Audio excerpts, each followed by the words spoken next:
not acceptable, and we need to do much more to make sure that those opportunities are there for those young people. And it's why, as well, we've announced £1 billion of support to help people who are currently not in the labour market back into work. So, immigration has always played and will continue to play an important part of the skills mix, but we can't just turn to the immigration lever. We do need to do much more to train people up who are already in this country. One quick supplementary. You said that in the past it was the easy thing was to cut capital. You changed the rules to favour capital more. But the first thing you announced, I think more or less, was the cancellation of 2 major roads projects, Arundel Bypass and Stonehenge. Would you have done that now under the rules that you are now operating now? Yes, because the reason you gave was they couldn't be afforded. Didn't say anything about whether they were good projects or not, you just said they couldn't be afforded. We've set out £750 billion of spending during the course of this Parliament, but of course, through the course of the spending review, there were plenty of projects that we had to say no to, because even with £120 billion more public investment than the plans we inherited, you still can't do everything that everybody would like to do. There's always going to be more demands on public resources than we have money available, and we have to prioritise because there is not a limitless pot of money as much as people might like there to be, or sometimes think there is. So even with the additional money available, we still have to make priorities. I'd also say this, we did have to cancel things, but we cancelled things where the money was not there. There are lots and lots of projects that the previous government had announced, had committed to delivering, without allocating a single penny to pay for them. And that is how you end up in politics, with the levels of distrust of politicians and of the democratic system. And I do think it is unforgivable to make a load of commitments without having a single clue about where the money was going to come from. I'm not going to do that. And it doesn't mean you're going to have to disappoint people sometimes, but I always think it's better to be honest than to say that you can achieve something without saying where the money's going to come from. And that's why we've just done a multi-year spending review where we've settled departmental budgets for day-to-day spending for 3 years and for capital spending for 5 years. And alongside that, we've published a 10-year national infrastructure plan.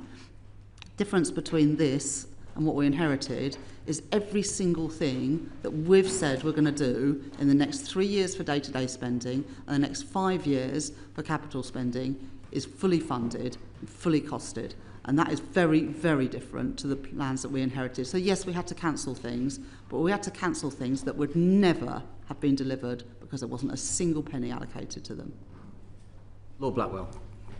Thank you. Chancellor, one of the other long-term challenges you're having to deal with as Chancellor is the rising cost of welfare. This committee recently completed a report on the economic impact of long-term sickness, and as you'll be very well aware, spending on incapacity and disability benefits has risen more than 40% over the last decade. There are currently 3.7 million people who receive the health component of universal credit, 95% of whom aren't working, and 80% of whom have been out of work for more than 2 years, tragically many of them young. But what we've discovered from the evidence, this doesn't seem to reflect any rise in sickness levels in the population as a whole. In fact, the survey of health of the nation has been pretty stable over that period. So the conclusion that we and many others have come to is that it has more to do with the structure of the benefits system and the incentives within it. Indeed, Alison McGovern, the employment minister, told us the current system doesn't work. It was supposed to be designed to incentivize work, and it's turned out not to do that. And it's obvious that it's not financially sustainable. So my question is, do you agree with that assessment?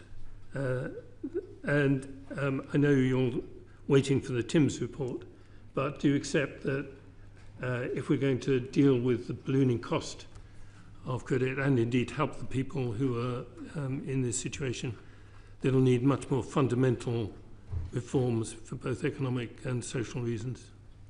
Well, thank you very much for that very topical question. As you say, Stephen Timms is doing the review now of sickness and disability benefits of personal independence payments, but we're not just going to wait for that review. Before COVID, 7 in 10 assessments for personal independence payments were done face-to-face. It's now 1 in 10. I don't think anyone truly believes that those assessments are going to be as effective on the phone or on Zoom or whatever as they would be if they were face-to-face by better trained and better supported assessors.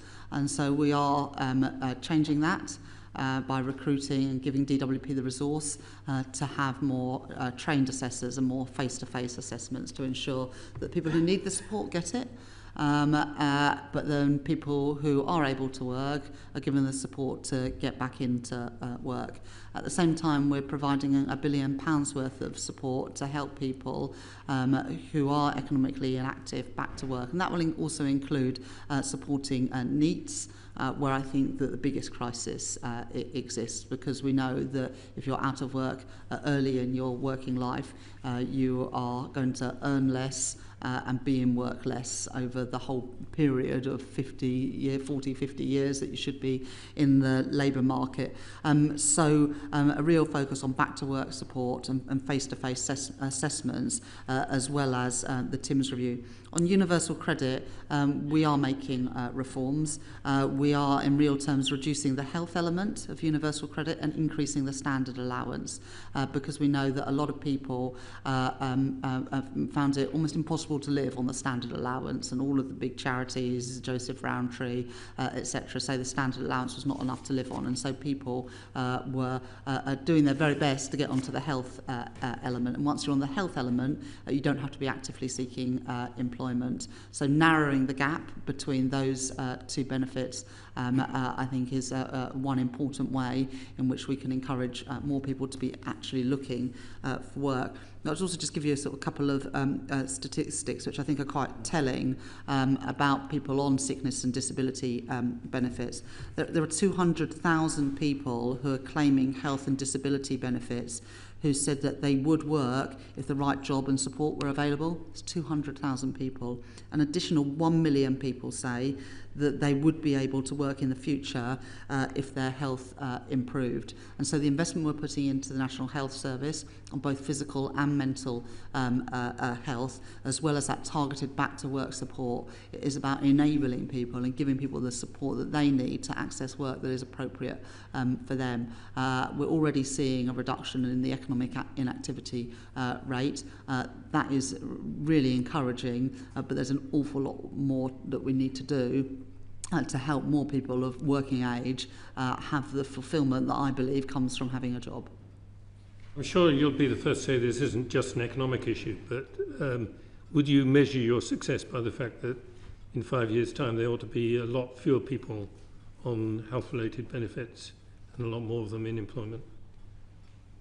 Well, let's just be clear, even with the original plans in the legislation, you would have seen an increase in the number of people on personal independence payments. All our plans would have done was to stem some of that increase. I want more people to be in work. I believe it is good for them, good for their families, and good for the economy. You're half as likely to be in poverty if you are in work compared to if you are on benefits. We also need to support people in work with greater security in work, which we're doing through the Employment Rights Bill, and also by a wage that you can afford to live on, which is why we increased both the national minimum wage and the national living wage in the budget last year.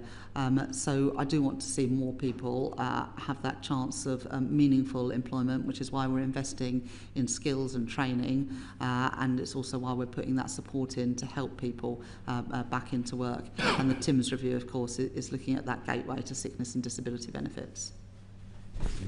A related question from Lord Vergie. Thank you, Chancellor. What are the fiscal consequences of the government's concessions to ensure the passing of the benefits bill? does the short-term volatility in government policy undermine the UK's fiscal credibility? And how are you going to address some very painful long-term decisions we have to make with the short-term volatility in government policy at the moment? So, as the Secretary of State for Work and Pensions said at the time, of course there is a cost for the changes on the welfare bill. The OBR will do their costings in the autumn and will set that out, probably in the tune of £5 billion. But we've restated our commitment to the fiscal rules. Those are non-negotiable because it is the fiscal rules that provides that stability that underpins a successful, thriving, prosperous economy and gives government bondholders the confidence to carry on buying those government bonds. And we are still very reliant on the goodwill of strangers in buying our government bonds. £1 in £10 of government spending is spent servicing government debt. I'm a Labour politician. I don't think there's anything progressive about spending £100 billion a year, often to US hedge funds, when I'd rather spend that money on the health service or on our defence or on better schools for our children. And so that is why I am going to stick to those fiscal rules so that we can start to bring down the costs of servicing that debt, so we can free up that money, whether it is to have lower taxes on working people than we otherwise would do, or we can have more money for our public services. So the fiscal rules are not some sort of construct from me or from this government. They reflect the economic realities and the fiscal realities of the world we live in today. And as Andrew Bailey, the Governor of the Bank of England, said to the Treasury Select Committee this morning, the world as it is today, with the uncertainties, the geopolitical uncertainties, the trade uncertainties, but also the increase in the global issuance of government debt. Take the US or Germany, for example. All of those things are pushing up government bond yields, pushing up the cost of borrowing, including for the UK. And I'm determined that we don't just keep spending more and more on servicing the debt, because I believe that when people pay their money in taxes, they want that money to be spent on things that matter to them and their families, and that's what I want to achieve as Chancellor. If Chair will remind me, I just want to go back to a question on productivity. And I know it's hard for a sort of number cruncher to talk about culture, but it seems to me a key factor of increasing productivity is culture. We talk about the American dream and the success of the US. It's hard to talk about the British dream today. How does someone in your position change the culture of work, productivity? Because that, to me, seems to be a key factor in increasing productivity for our country. How do we get the British dream going?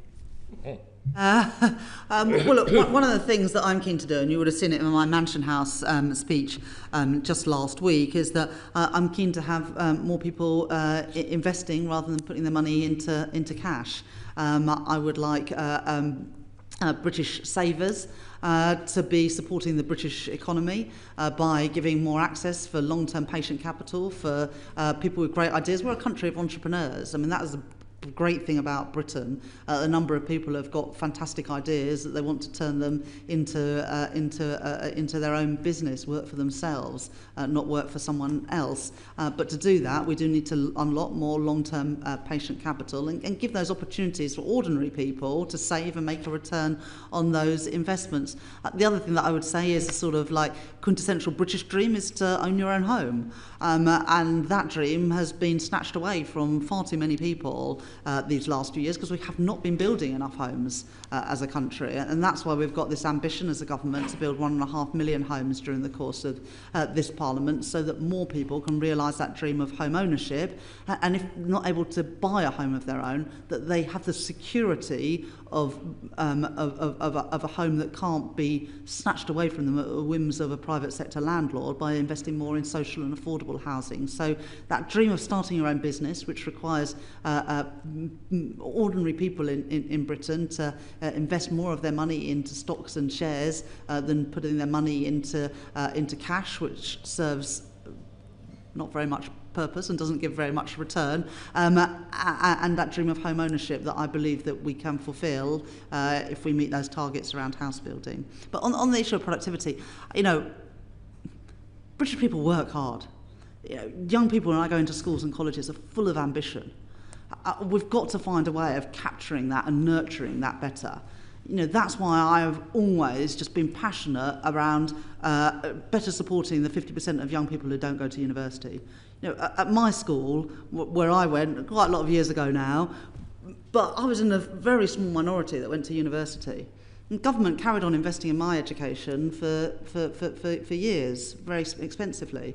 But the girls that I went to school with didn't have those opportunities. They left school at 16 or they left school at 18, and they never had the opportunities that I had, despite being bright, because they didn't have those aspirations. Those aspirations weren't nurtured in them. And if they then wanted, a few years later, to go to college, they'd have to pay for it themselves, rather than, like me, having their education paid for. And even today, with tuition fees, we are still putting huge amounts of money into the education of people that go to university. I do want to retilt the system to help more young people get an apprenticeship, get a place on an FE course. We say 1 in 8 young people are not in education, employment and training. In my city of Leeds, there are more people who want to go to further education college than there are places available. And then we say, they're not in education, employment or training, as if it's their fault. Well, they want to go to college, but there's not the places available. So we've got a responsibility as well as lawmakers and as a government to make sure that young people don't have their dreams snuffed out at age 16 or 18 because, there's no room at the college because governments didn't make those investments in further education. That's something I'm really passionate about doing. But the productivity challenge in the UK is not because American people or French people or German people are harder working than British people. I do not accept that at all. We've got to do more to nurture the talent of people in this country.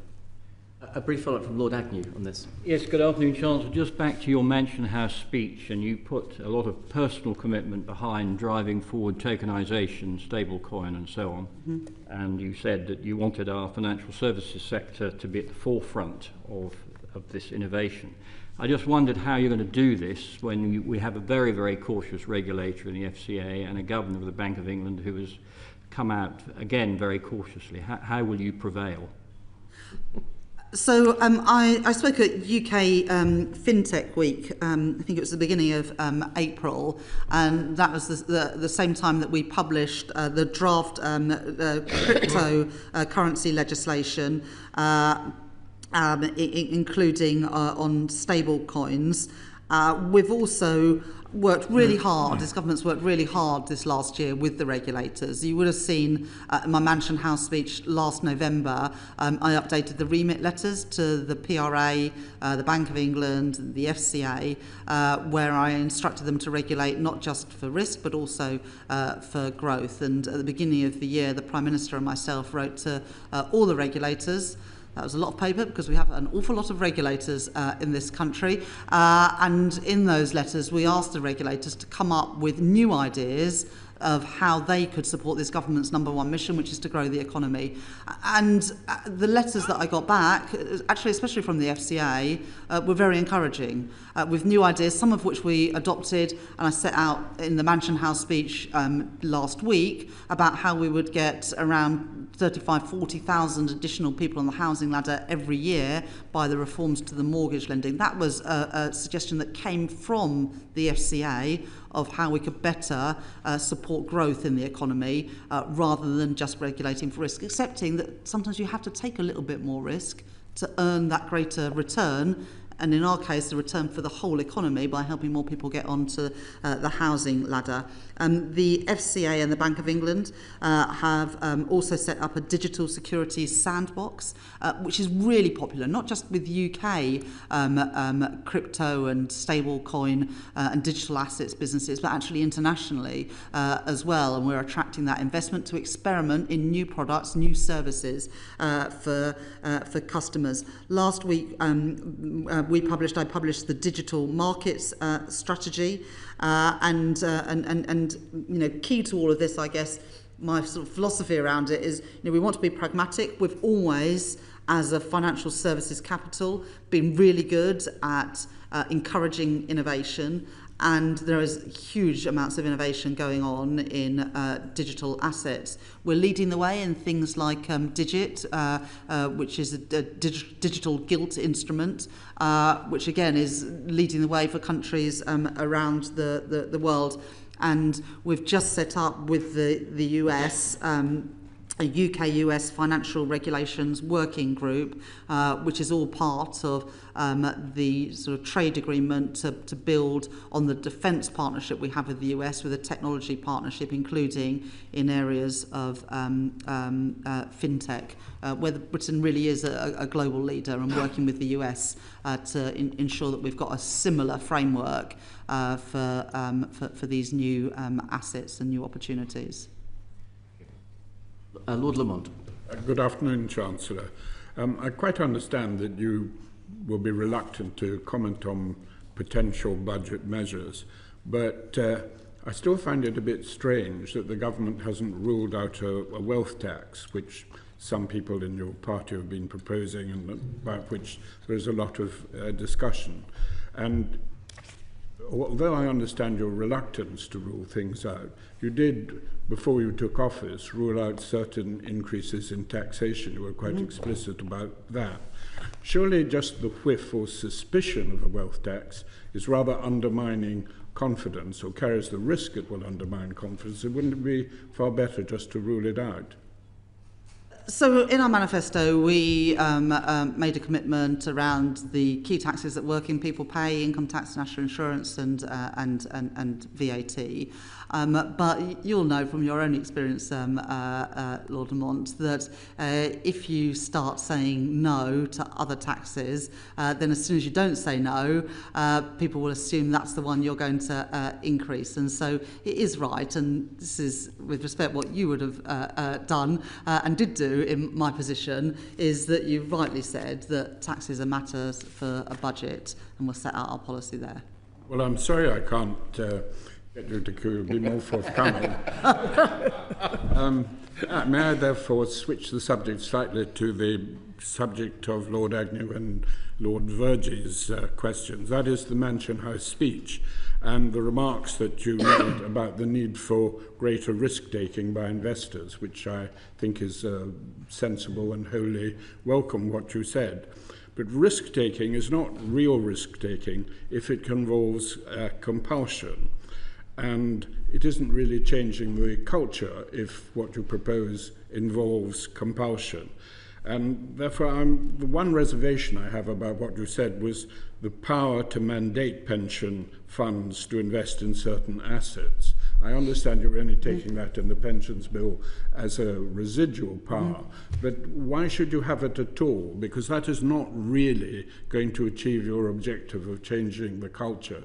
And could I put it to you, it's also at odds with the responsibilities of trustees of pension funds, and it also carries the risk that this power might be used to direct investments into particularly politically favourable projects. I'm not suggesting you would do that, but it is a risk. And if you really want to change the culture, you don't want compulsion at all. Right. Well, thank you very much for that question, which I will answer a bit more freely than the last one. You'll be pleased to know. So I think there's sort of two parts to this, Lord Lamont. There's the pension side, and then there's also the retail investment. So I'll take each of those in turn. I want people to know that we are serious about pensions reform, and that's for two reasons. First of all, people have been badly served by too many pension products in the UK, that they're not getting the returns on their savings that they would do in other jurisdictions around the world, because we have got too fragmented a pension system, too many small funds that don't have the economies of scale, do not have the expertise to make the best investments on behalf of their savers. And the reason that is so bad is that when people save for retirement, they are sacrificing consumption today, and especially at a time when the cost of living challenges are as acute as they have been in the last few years, for that money not to be working as hard for a saver as it could be, I think is really letting people down. And so that's why we are, through the pensions bill, requiring the consolidation And that's not, we would like you to consolidate. The pensions regulator will have powers to consolidate. I think that's the right thing to do because the current system is failing too many people. And the lessons from Australia, from the Netherlands and from Canada is that a smaller number of bigger schemes deliver better returns for pension savers. And so both within the local government pension scheme, where at the moment we've got 96 different administering authorities, and we're going to take that down to 8 pools. But we're not going to say you can put your money in the pool if you want to. The money will go into 8 pools. We're not having 96 different authorities managing different schemes. We're going to consolidate local government pensions because we want them to work better for savers and work better for taxpayers as well. And we're going to consolidate the DC landscape as well. We built on what the previous government did, what Jeremy Hunt did when he was Chancellor of the Exchequer with the Mansion House Agreement, with a new Mansion House Accord. And this is in the spirit of what he did, but it takes it to the next step. And that is that now 10% of assets in main funds will be invested in private assets. And I think around 90% of the biggest pension funds have signed up to this. But, and this is a sort of crucial difference, of that minimum 10%, at least half has got to be in UK private assets. And this is because we know that there are massive opportunities with infrastructure and also with private assets for growth opportunities, and we want British savers to be able to benefit from those opportunities here and abroad, but we want them to benefit from those opportunities here as well. We haven't mandated that, that's just happened. But mandation is there if things don't move in the way we expect it to. But there's no reason to use mandation because voluntarily the pension schemes are signing up to that. But that reserve power exists if we ever need to use it. The final thing that the pensions bill does is make it easier to achieve surplus extraction for some of the DB pension schemes that over the last decade or so have built up large surpluses in those pension funds to be able to extract those both for investment but also to return that money to pension scheme members. So that's what we're doing on the pensions side, and the aim is to better support savers and better to support the real economy. On retail investing, we are changing, and we will do ahead of the new ISA year starting in April next year, changing the rules around advice and guidance. Because post-financial crisis, it is almost impossible for somebody on a modest or a middle income to get advice on how to invest their money. And so we're going to make changes there.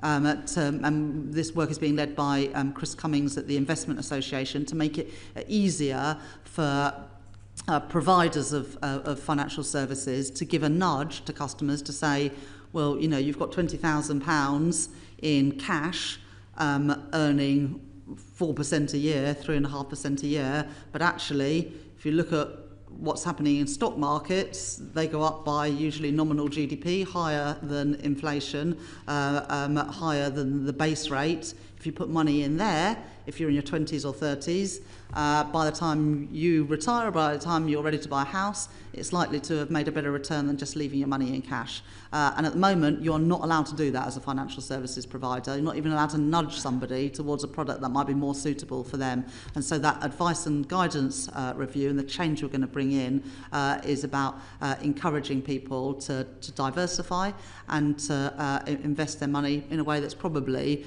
going to be better for them. Yes, it involves taking a bit more of a risk, but an informed risk based on your circumstances for many people is probably better than the status quo at the moment. We are also looking at the ISA framework. We announced the long-term assets fund, is that what it's called? Will be merged into the main ISA so that people can take advantage of those innovative products. But we didn't announce any wider changes, as you know, to ISAs. The big change we've made on retail investing is around the guidance that customers can get to, I hope, encourage that culture of investment and allowing ordinary British savers to benefit from fast-growing British businesses and new opportunities. Just to say to colleagues in advance, we do have a hard 3:30 finish, so with apologies, we'll have to be brief in our questions in the follow-up. Lord Davis. Okay, follow-up. Good afternoon, Chancellor. I don't want to preempt Baroness Casey's review of adult social care, but do you accept that she's due to produce a solution to an oncoming crisis? And are we building into our plans for the future as I say, I don't want to preempt what conclusion it's going to reach, but my guess is it's going to involve a lot more money. And so where is that money going to come from? Yeah, fine. Thanks very much, Lord Davis. Baroness Casey's Phase 1 report will be published in 2026. That will look at how we can use existing resources better. A huge amount of money goes into social care, both privately funded and publicly funded.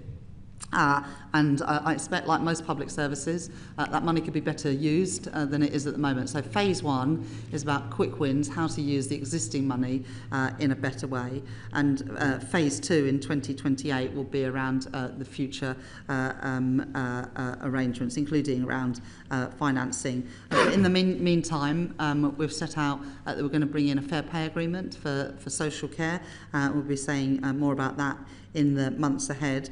The local government settlements that we made both in the first phase of the spending review in the budget last year and also in the spending review, the multi-year spending review last month, gave settlements for local government real terms increases in their spending, the first sort of sustained real terms increases for a number of years, as well as additional investment in the NHS of £29 billion a year. So, you know, I think there is a wide consensus that the social care system needs reforming. We are making changes ahead of the Casey review, particularly around local government funding and fair pay agreements, but recognise that much more systematic work needs to take place, which is why we've published the person who can deal with intractable problems, Baroness Casey, to do the review. Thank you. Lord Razzle. Yes, I'd like to turn to the slightly thorny issue of the introduction of the rise in employers' national insurance contributions, which, as you know, has subsequently proved a bit controversial. I'm interested in what you think about the impact on employment, inflation. Obviously, the bigger companies are better organised to absorb this, although I think if you went into your local pub, if you had the time to, you'd find that the local pub, if it was still there, was complaining to you about the impact on it. Did the Treasury model the affected changes before you introduced that? And if so, what was the predicted effect? Thank you very much for your question, Lord Razzle. So when we came to office last year, and sort of links to the question earlier on from Lord Turnbull, we did face a situation where there were a number of unfunded spending commitments, and we needed to explain how we were going to pay for them. There were choices about how to address that. We could have increased taxes on working people. We could have cut public spending. I didn't think that they were the right choices, and so as a result, we did increase taxes on business and on the wealthiest in society by around £40 billion in the budget last year, and around just under 25 billion of that came from an increase in employer national insurance contributions. Now, recognising, as you say, that smaller businesses would struggle more with that, we increased the employment allowance to £10,500. So if you're employing the equivalent of 4 people on the national living wage, you wouldn't be paying any national insurance contributions at all. That was a doubling of the employment allowance.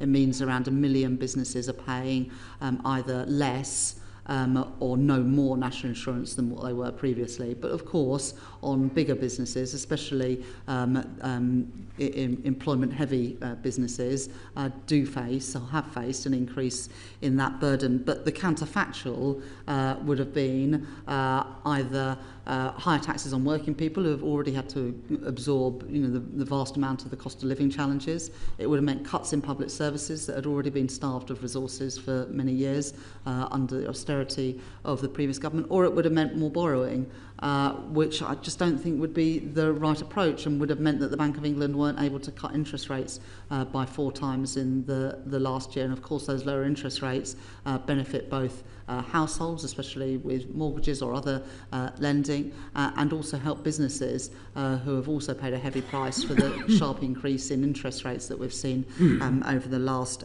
few years. So that money that we raised, including the national insurance contributions, we used to put our public finances on a firm footing, and also enabled us to put that additional money, £29 billion extra a year, into the National Health Service. So they were the right decisions in the circumstances that we faced, and I continue to defend those. The modelling by the Office of Budget Responsibility, I think, should be the place to go to look for the impact of policies. But you can't, in my view, look at individual policies on their own. You have to look at what the alternatives were, and I think the alternatives would have been an awful lot worse. Yes, well, I don't want to get into a debate about that. I don't necessarily agree with you. So what you're saying is the Treasury didn't model the effect of this, particularly in the hospitality sector, but the OBR may well. Well, you've read the OBR report, but I'll let Beth say a few words. In the normal way, we work very closely with the OBR on their, ultimately, what are their assumptions on the impact on employment, and we fed into that closely. We also did, as we do for all of our budget measures, sort of sectoral analysis and that kind of thing, but as the Chancellor said, a lot of that is also looking not at individual measures, but looking at the cumulative impact of those across the piece. Yeah, I'd just also say this. I've set out my policies and what this government are doing. And of course people can disagree, but then the onus on them is to say, well, what would you do? Because if you're facing a situation where you've got a lot of unfunded spending commitments, you could say, okay, fine, well, we won't do that spending. That's definitely a reasonable thing to say, and then you wouldn't have to increase the taxes. Or you could say, well, I want to pay for those public services that have been promised, in which case you can either borrow to fund that, and therefore you wouldn't have benefited, I don't believe, from the cuts in interest rates, and we would have paid higher costs of government borrowing. Or you could say, well, tax someone else. Well, that's fine, but you have to say who. But you can't support the increase in public spending unless you support the money to pay for it. And if you don't support the increase in public spending, that's fine, but you have to justify why you would not be putting in the additional £29 billion into the health service. We would have increased the bank levy, increased the tax on the technology companies, and taxed the gambling companies. So you could have got close to 40 million that, but now's not the time to debate. I mean, we could discuss that another time, but it is maths like that got us into the problems that we're in today. Baroness Wolf. Good afternoon, Chancellor. I'd like to go back to one of the things that you raised when talking about your reforms, namely planning and infrastructure. And I think everybody in this room is well aware of the history of the back tunnel, 359,000 pages of planning documentation before you get anywhere on the Lower Thames crossing and so on. And you particularly said that you would like the Lords to get the planning and infrastructure bill through fast. In that context, I think there has been some surprise expressed about the fact that the bill has come to the Lords with some government amendments that actually seem to make it easier than in the original drafting to block and delay things on environmental impact grounds. And I wondered if you could say a little about that, because it seems like a good moment to ask you to do so. But also much more generally, how will you know whether the planning reforms are really adequate, whether they're really cutting through? So a specific question about the environmental impact and whether or not the effect on nature is permanent. And secondly, this is an ambitious bill, but is it ambitious enough? How will you judge whether it actually needs to be followed by further planning interventions? Well, thanks very much for engaging in this issue, because I think, you know, this alongside the trade deals we've done are probably the most important things that we've done to date on unlocking the growth. That I think there's a wide consensus that we need to improve our productivity and growth performance. And yes, I think I did a Today programme interview where I sort of laid into bats and newts and lizards and whatever, I don't know about lizards, great crested newts. I think the Today programme got quite a lot of feedback, but we can't always say no to infrastructure investment. You know, we announced Sizewell C today, you know, and I see that there are quotes from, you know, the Stop Sizewell group. I understand why they have concerns, but if we say no to every new runway and airport, every new housing development, every new onshore or offshore wind farm, every new power station, every data centre, every film studio, we're not going to boost our productivity, we're going to see it decline further. And I am not willing to be the Chancellor that lets Britain go on this path of steady decline, because it would be a path of our own choosing. And so I've chosen investment rather than that path of decline. It does mean having some fights, and it does mean taking on some people who don't want change. And I'm willing to have that argument, because home ownership has gone backwards, our energy bills have gone through the roof, and we don't have the security either of energy supply. So that's why the planning and infrastructure bill, combined with the regulatory reforms, is absolutely essential. Now, you made the point about the government amendments. We've taken two separate sets of legal advice as a government ahead of putting those down. We do not think that it waters down or weakens the bill, but it gives some of the assurances to, frankly, encourage people at your end of this building to get on and do what we need to be done, which is to pass this bill. And if it means that we can shave off a couple of months of this bill, and that would be my urging to all of you, because the quicker we can get this bill on the statute book and into law, the quicker we can actually get on. And one of the things, I know you haven't asked me this question, but if you'd like to ask me what has frustrated me more than anything else in this first year of government, it is how long it takes to get things done. And, you know, of course, we've got to have the proper scrutiny and all the rest of it. That is essential for good lawmaking. But, you know, it's going to be a year and a quarter, a year and a half before we get this flagship legislation, which we've got a mandate to do because it's in our manifesto, to get it through.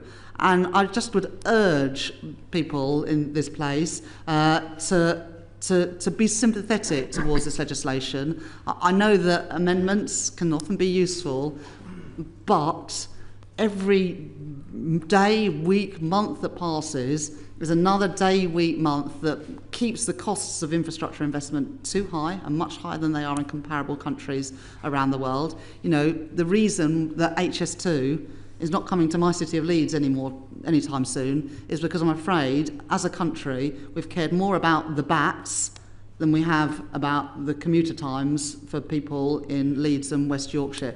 And we've got to change that, because I care more about a young family getting on the housing ladder than I do about protecting some snails. And I care more about my energy bills of my constituents than I do about the views of people from their windows. And again, we can have a debate about that, but that is where I stand, and that's why we're making these changes. And how will you know if they're adequate? If we get stuff built and if it's cheaper to do so. Do you have any sort of specific criteria for going, this should be that much shorter?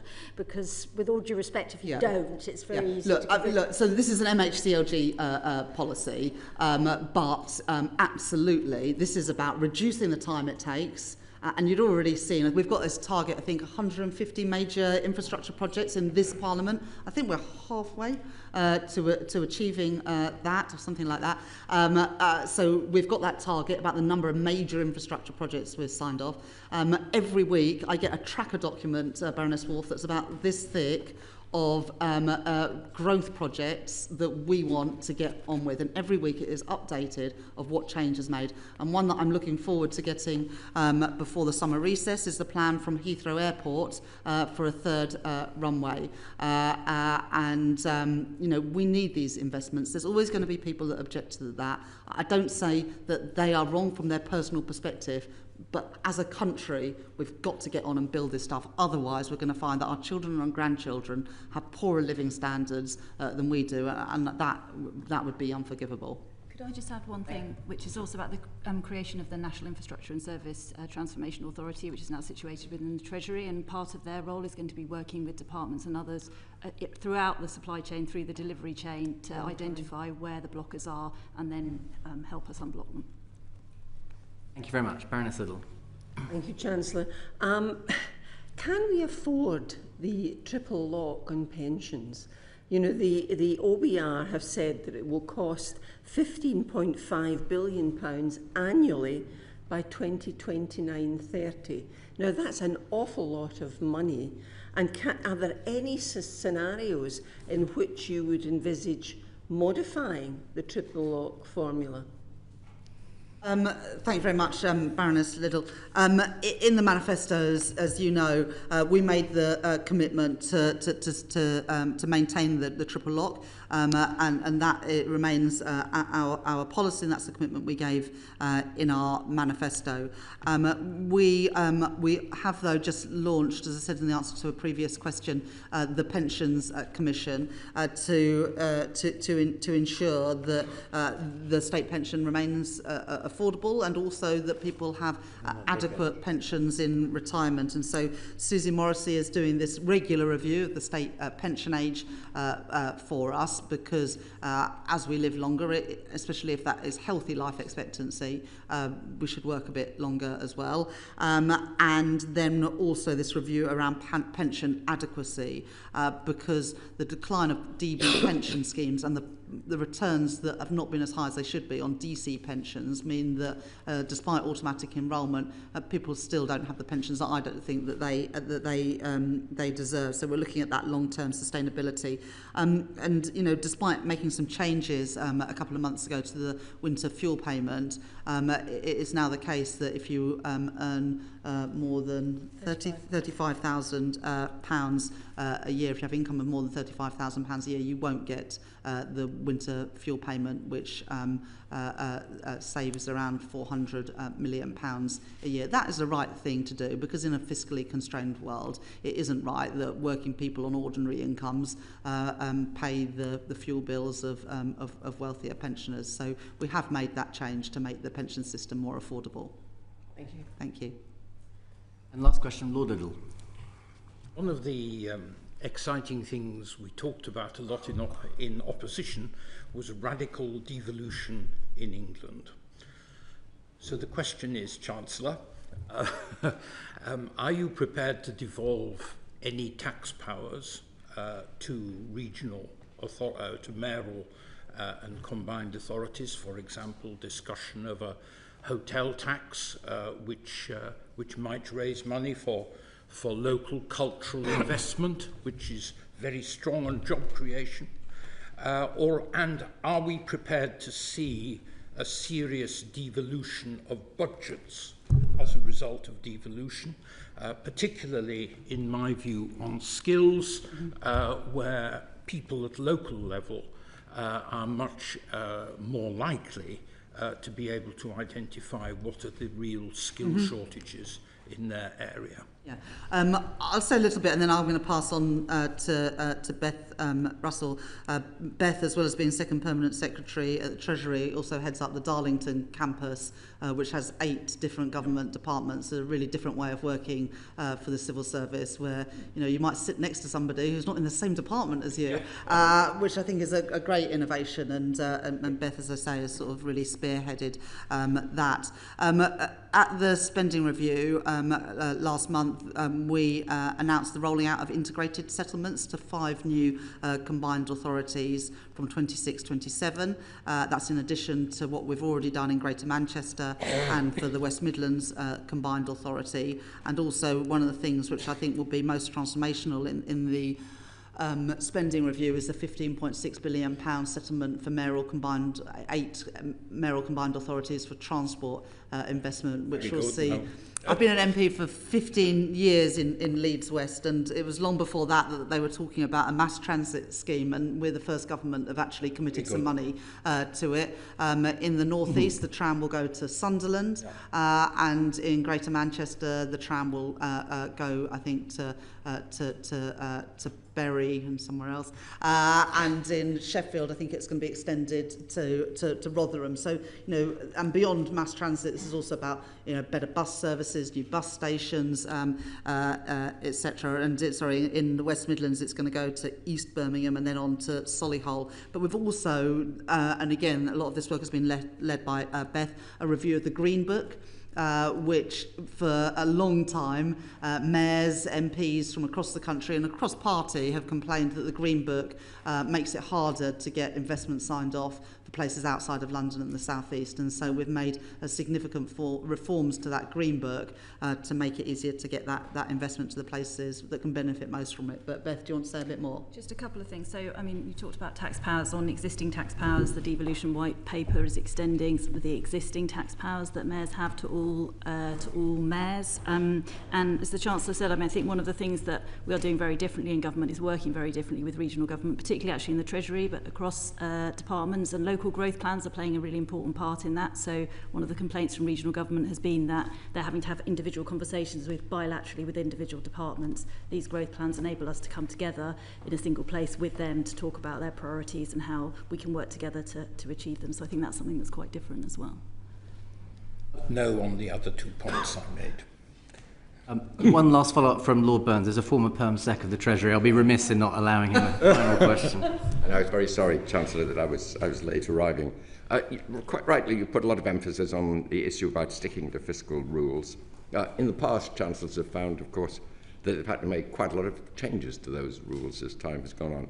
And over the past year, there has been a suspicion that the headroom that was left for uncertainties was possibly not quite as much as was necessary given the uncertainties that we feel. And I just wondered whether you had any views about how much headroom needs to be built into those figures to make sure that we can actually stick to these rules and don't get derailed by changes that we can't foresee at this moment, which has often happened to Chancellors in the last 10, 15 years. Yeah. I think it is, if the question is, would you like to have more headroom? Yes, of course we would like to have more headroom. Build more headroom but Lord Burns, there is a cost to more headroom. And the cost of headroom is either less spending in a world where there are huge pressures on our public services, or more taxes in an environment where Lord Blackwell and others have already pointed out that taxes are at an historic high. We did increase the headroom. I think it had gone down to £6.5 billion in the budget before last in the previous Parliament. It's now at 10 billion. We kept it at around 10 billion in the spring statement. We've also made a commitment to move to just one major fiscal event a year to give that greater certainty to people around tax levels, and we stuck to that in the spring statement, where we made adjustments without changing tax rates. So, it would be wonderful to be in a world where we had less taxes, better public services, less debt and deficits, and more headroom. But I guess to come back to Lord Wood's first question, in this sort of age of uncertainty in which we live, how are you, how are you conducting your growth policy and your economic strategy? We're trying to build a more stable and resilient economy with fiscal rules that are clearly understood and will be stuck to, and then using as much as possible non-fiscal levers to grow the economy. Of course, fiscal levers including the investment rule to unlock public investment, but also all the things that are necessary to free up that private investment, because we know there is money available to invest, but it's not going to come to Britain unless we do what is needed to get better trade relations, better planning systems, better regulation, better financial sector, including on pensions, and that's what we're trying to achieve as a government. If in time it means we can build in more headroom, even better. But we're dealing with the world and the inheritance we have, not the one perhaps we might like to have had. Could I just have one point briefly on this question, as I have a close professional interest in it as well, is that I think that the focus on the size of the headroom, I think, underplays what I think could be a more important issue. Is what really matters is the quality and the credibility of the plan that sits underneath the size of that headroom. And you can have more or less credible plans for very different sizes of headroom. And so, for example, in the spring statement, the OBR showed that we were meeting those fiscal rules 2 years early at the 3-year horizon. We're in a position in which the fiscal rules are being met on the basis of legislated tax increases and spending plans that are underpinned by detailed 3-year spending plans at a departmental level.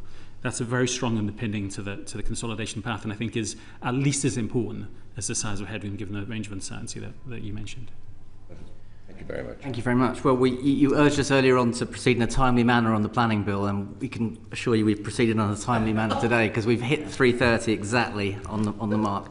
Thank you to you and your team for coming today. We really appreciate it, and I'm sure you'll be setting an example, working hard and raising productivity over the summer, but we wish you at least some time when you're letting your productivity slip at some point over the next couple of months.